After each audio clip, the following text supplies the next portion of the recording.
Buenas noches, nuevamente desde ese rinconcito donde siempre me hago presente, donde todos los días miércoles y a veces cuando no puedo miércoles los días jueves, que aparte de esto también le doy gracias al Santo bendito sea, porque Él me ha bendecido grandemente.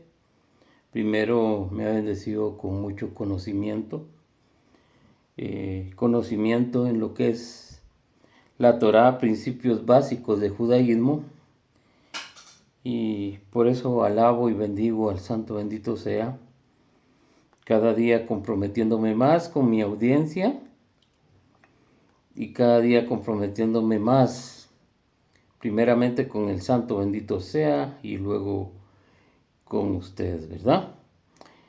Esta noche nos toca la Misná número 2 del Pirkei Avot. Los tres pilares que sostienen el mundo. O los tres pilares del mundo. No sé cómo lo quisieran ver. Simón el Justo era uno de los últimos miembros de la Gran Asamblea. O sea, cuando hablamos del último miembro de la Gran Asamblea, estamos metiéndonos al tiempo cuando Esdras y Zorobabel regresaron del exilio babilónico a reconstruir el Santo Templo en Jerusalén, donde la misma Torá nos cuenta en el libro de los Reyes y en el libro de las Crónicas de Israel, nos cuentan que Esdras con la espada en la mano y la cuchara para pegar ladrillo en la otra mano. Entonces estamos hablando del regreso del exilio babilónico, ¿verdad? Entonces él era el último, uno de los miembros de la Gran Asamblea, y él solía decir: tres pilares sostienen el universo: la ciencia divina, el culto y la beneficencia. El jefe Simón el Justo, uno de los miembros más jóvenes de la Gran Asamblea, se llamaba Simón el Justo. No sabemos con certeza en qué época vivió. En efecto, si nos atenemos a la tradición judía, entre el regreso de la cautividad de Babilonia y la destrucción del imperio persa por Alejandro el Magno de Media, solo un corto de intervalo de tiempo, 40 años aproximadamente, que según la historia secular transcurrieron 200 años entre estos dos acontecimientos.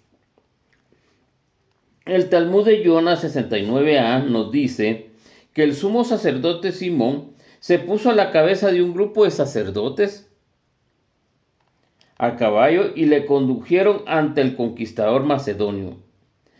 Tal impresión le causó a Alejandro que de enemigo que era este de los judíos se convirtió en el protector del pueblo. De todas formas, la importancia de la personalidad de Simón el Justo revistió a los ojos del pueblo y nos descrita en los siguientes términos por un antiguo poeta judío, Yehoshua, hijo de Sira, y Simaj, quien equipara a Simón con los grandes hombres de Israel, de Abraham, Nesiyah, Sirá, capítulo 50. Maestro de sus hermanos, corona de su pueblo, fue el sumo sacerdote Simón, hijo de Onías. En su tiempo la casa se acabó de construir, el templo quedó firmemente asentado y el muro fue alzado y también fue reforzada la galería. Él restituyó el manantial de su pueblo y le salvó arrebatándole de las manos de sus enemigos. Qué magnífico y majestuoso era que aparecía al sumo sacerdote como la luna en las noches de primavera, como el sol que ilumina las altas montañas, como el arco multicolor en el cielo oscurecido, como el arco iris, para que lo entendamos, como el campo de espigas en flor, como el lirio de Sharón a orillas de las fuentes, y como los árboles del Líbano en época de la cosecha. Él era cual perfume de incienso en el santo incensario, cual manzana de oro en copa de plata, cuán majestuoso olivo cargado de sabrosos frutos, y cual ciprés elevando sus ramas al cielo, cuando se pone sus santas vestiduras y se cubre con sus santos atavíos, cuando entra en el santuario para rendir su culto, cuando recibe la sangre del sacrificio en mano de sus hermanos los sacerdotes, descendientes de Aarón, y todos ellos magníficamente ataviados. Estos ofrecen sacrificios con sus manos delante de todos los hijos de Israel, hasta que él con su santa majestad termina el culto del altar. Después extiende la mano hacia el recipiente destinado a las libaciones. Lo llena con vino nuevo y vino añejo y lo derrama sobre el altar mientras sube la deliciosa fragancia ante el trono del santo, bendito sea. Entonces los hijos de Aarón soplan en las trompetas ante el pueblo de Israel, reunido, y sus voces se alzan para bendecir, y todo el pueblo se posterna lleno de gozo, tocando con su frente la tierra. Y todos elevan su canto en acción de gracia, gloriarle con himnos y oraciones, oh habitantes del universo. Glorificad todos vosotros al que realiza milagros en toda la tierra, al que crea al hombre en el vientre de su madre y le conduce según su gracia, llenando su corazón de sabiduría y de conocimiento. Oh tú, dígnate de mantener la paz en nuestro país y guarda tu amor a Simón el justo y sus descendientes mientras duren los cielos sobre la tierra. Vamos a contar algunas anécdotas de este gran sabio del pueblo de Israel, representante del gran Sanedrín en aquellos tiempos. En el curso de los 40 años durante los cuales Simón el justo ejerció su cargo como sumo sacerdote, numerosos prodigios se produjeron en el templo. El día de Yom Kippur, en el momento del sorteo, él tocaba siempre con la mano derecha el becerro destinado al santo, bendito sea, mientras sus procesores lo hacían con la derecha o con la izquierda. Y cuando se enviaba a hacerle el chivo expiatorio, se ataba un hilo rojo a la puerta del templo. Pues bien, mientras Simón el justo ocupó el cargo del hilo, se ponía blanco. En el preciso momento, en el instante que se arrojaba el chivo desde lo alto de las rocas, como está escrito, si vuestros pecados son rojos como el hilo rojo, se tornarán blancos como la nieve. En lo sucesivo, el hilo se volvió blanco solo en algunas ocasiones, no siempre. Mientras Simón el justo ejerció su ministerio, se produjo también milagros que se llaman al oeste del santo candelabro. No recibía más aceite que otras llamas, sin embargo, se mantenía encendida desde la noche hasta la noche del día siguiente, al contrario de los demás, que se apagaba por la mañana, mientras que el sumo sacerdote Simón el justo, el fuego del altar ardía por sí solo. Para alimentarlos, los sacerdotes no le ponían más de 2 leños pequeños por la noche, y con lo que precisa la ley, más adelante precisó alimentarlo durante todo el día. Gracias a Simón el justo, el Omer del segundo día de Pesaj, o sea, los 50 días que anteceden a Pesaj, comienzan desde el día siguiente de Pesaj, cuando los 2 panes de Shavuot adquirieron una virtud tal que a la hora del reparto Con cada sacerdote recibía un pedazo del tamaño de una aceituna y de hecho dicho pedazo le bastaba para saciar su hambre totalmente. El Tratado Nedarim 9b nos cuenta lo meticuloso que era Simón el Justo por lo que respecta a los sacrificios del santuario.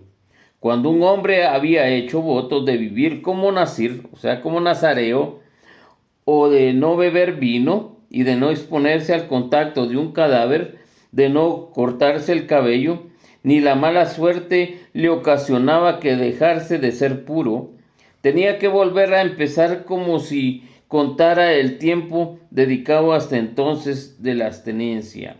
Cuando, por ejemplo, un hombre había hecho un voto de vivir el año entero como nazir, y si ocurría que al final del año se encontraba sin querer en una casa donde hubiese un fallecido, alguien de repente entonces había de purificarse y empezarlo todo de nuevo. Era pues lícito ponerse de a partir de aquel momento el interesado pudiera arrepentirse de haber pronunciado el voto.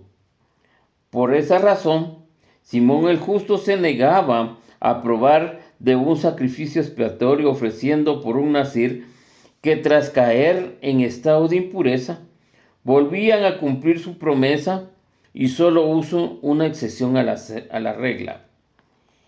Él mismo nos cuenta que un día se presentó en su casa un joven muy hermoso, cuyo rostro estaba enmarcado por magníficos rizos, y el voto de Nazir que había pronunciado tocaba a su fin de su cabellera y había de ser cortada y quemada sobre el altar en el templo.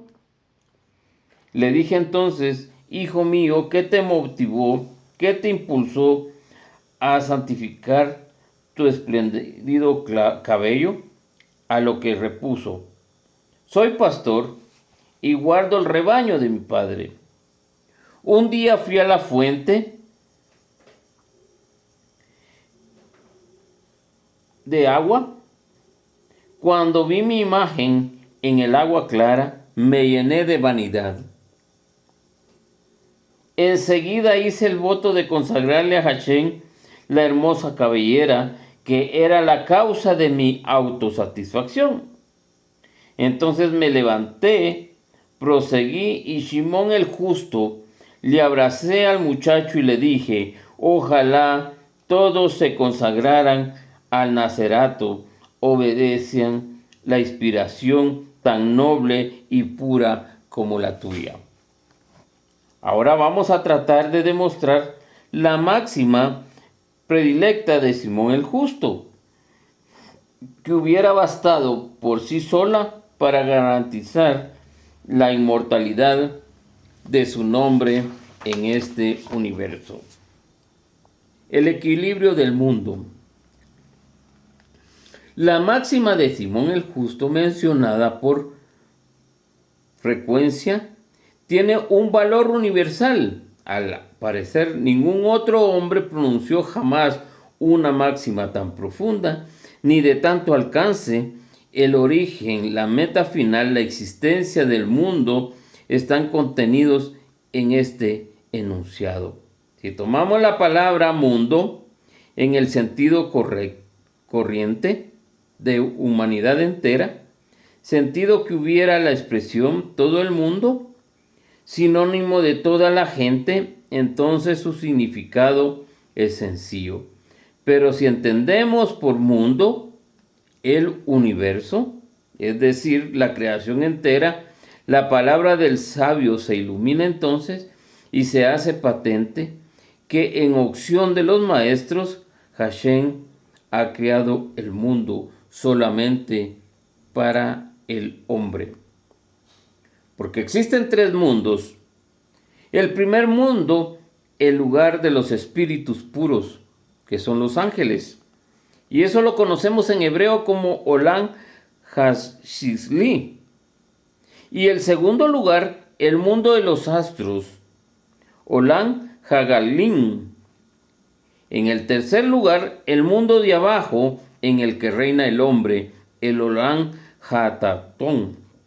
En el mundo de los espíritus puros corresponde a la Torah misma, el de los cuerpos celestes, donde está el servicio divino, donde los ángeles, por eso el profeta Isaías dice, y los ángeles o los santos ángeles se inclinan ante él y dicen, Adonai, Adonai, Adonai es santo, Adonai Sebaot, Adonai, rey de los ejércitos. Así lo dice el profeta Isaías. Ahí es donde los ángeles le alaban y le proclaman al santo, bendito sea su santo nombre. Y el último de la sociedad humana se conserva gracias a la Gemulin Hasadim, que son las buenas acciones de los seres humanos. 3 son las categorías de deberes que el hombre tiene que cumplir. Los deberes consigo mismo, los deberes con el santo bendito sea y los deberes con su prójimo. Y eso equilibra el mundo en este universo. Primero está el deber del hombre consigo mismo consiste en perfeccionarse espiritualmente. Sin duda, cuando nace su inteligencia es mediocre y limitada, pero gracias a las atenciones al ejercicio no hay concepto, por muy difícil que sea, que él no pueda asimilar. Son altos los cielos, dice un antiguo poeta judío, el rabí Yedaya HaPenini, Bejinot Olam, capítulo 1. Y profunda es la tierra, pero insondables son todo lo que puede abarcar la mente del hombre racional. ¿Ve? Esa es la parte que corresponde al hombre. Por gracia de su Creador, es el papel que Él ha designado en el mundo. Lo que Hashem Todopoderoso es entre los seres celestes, lo que el hombre entre los seres terrenales, aspira a la divinidad buscando verdades eternas contenidas en la ciencia divina, esforzándose por vivir de acuerdo con los principios y en ella depositados. El deber primordial del hombre hacia sí mismo es pues el estudio de la ciencia divina que Hashem en su infinita bondad nos ha dado. Hashem ha creado el mundo de la Torá, como está escrito en Isaías en Jeremías 23:25, Así habla el Eterno, si no existiera mi alianza, o sea, si no existiera mi Torá, no habría yo creado el día y la noche, y las leyes del cielo, ni las leyes de la tierra. La Torá es el mundo espiritual, es la fuente del más avanzado saber, y permite penetrar en los misterios de la creación. ¿Cómo sabemos cómo se hizo la luz en el universo? ¿Cómo sabemos cuando Dios crió el cielo y la tierra? ¿Cómo sabemos que existe un creador? Por lo mismo, si no leemos la Torá, no vamos a entender que hay un solo creador del cielo y la tierra. Y nos van a engañar y vamos a creer que son dos, que son tres, que son 4. No, si leemos la Torá nos dice que Él es el creador único y verdadero, el creador del cielo y la tierra. La segunda categoría de deberes encierra aquellos deberes que tenemos para con el santo bendito sea. Y están contenidos todos en la palabra abodá, que significa servicio divino. Así lo enseñan nuestros sabios. Véase al final del tratado Kiddushin. El hombre ha sido creado solo para servir al santo bendito sea. Y cuando el templo aún existía, el culto que en él se practicaba era la expresión visible de nuestra adoración al santo bendito sea. Por ello es que por lo que los sabios afirman en el tratado Taninim 27b, que el universo ha sido creado para dicho culto. Perdón. Comparar igualmente el tratado 31b de la destrucción del templo. Son nuestras oraciones las que han sustituido los sacrificios rituales. No lo digo yo, lo dicen los sabios, y lo dicen los sabios en el libro, y los sabios lo han sacado de los profetas, porque en Oseas 14:2 vamos a leer esto que dicen que los sacrificios ya no son los sacrificios de macho cabrío, sino que son sacrificios de dichos de nuestra boca. De nuestros labios tiene que salir nuestro sacrificio diario. Los deberes hacia el prójimo constituyen la tercera categoría. Consisten en esencialmente la práctica de beneficencia. Amarás a tu prójimo como a ti mismo. He aquí la base de toda la enseñanza divina. En la concepción talmúdica, el que ama a su prójimo no le va a robar, ni le va a mentir, ni le engañará, ni le despojará. Por supuesto, es preciso que el cumplimiento estricto de la ley, de la justicia, se anteponga a la práctica de la beneficencia. ¿No procede acaso la creación entera de la bondad por parte del Creador, que colmar el amor al prójimo? Pues como está escrito, Olam Gesed Yebané, el universo está sostenido sobre el amor y la capacidad de dar. La capacidad de dar. Salmo 89:3. La práctica de la beneficencia no consiste solo en dar limosna. Nuestros sabios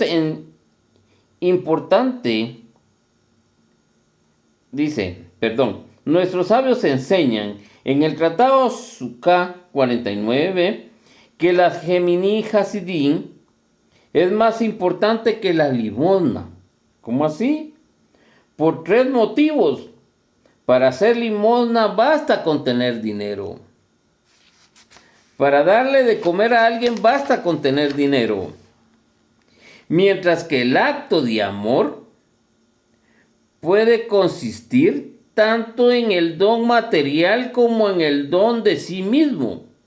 O un acto de amor, la persona puede dar dinero, pero también darle a sí misma, y además la limosna solo puede destinarse a los pobres, mientras que un acto de amor también puede beneficiar a los ricos.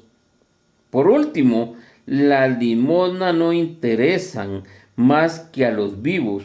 A un acto de amor o de caridad, en cambio, puede realizarse en beneficio tanto de los vivos como de los muertos.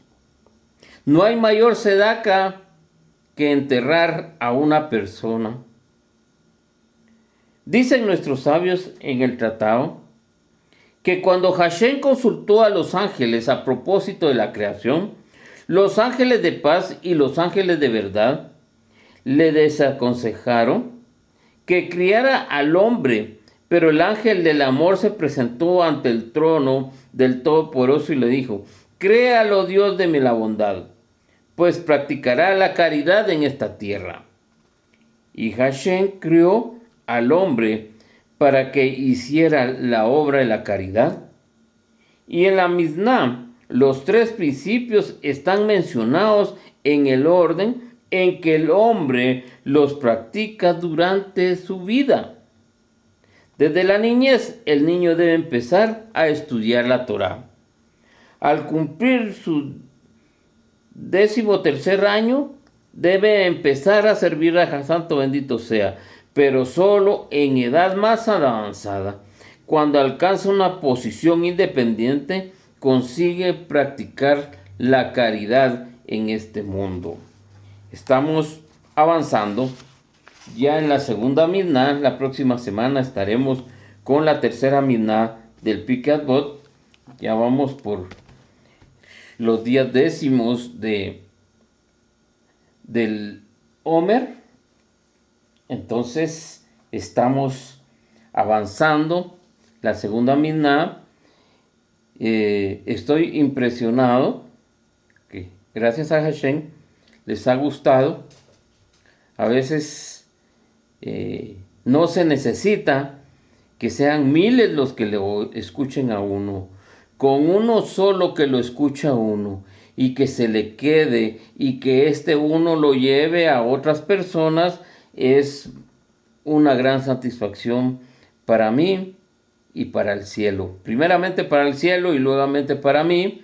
Le damos gracias a ustedes que nos aportan mucho, que nos dan el empujoncito a veces que necesitamos, el entusiasmo para seguir luchando. Gracias a María Elena por su comentario en la enseñanza pasada. Pues ahí está María Elena, otra enseñanza más para que ustedes la escuchen y que la compartan. Estamos avanzando y vamos a aprender mucho juntos para seguir aprendiendo cómo se conduce un judío sobre este mundo. Quiera Hashem que sea de vital interés lo que yo les enseño y que lo compartan y que me regalen un su like. Yo estoy a la orden. Será hasta la próxima. Que tengan una linda noche, un fin de semana placentero y agradable para todos nosotros. Buenas noches, hasta la próxima. Bye.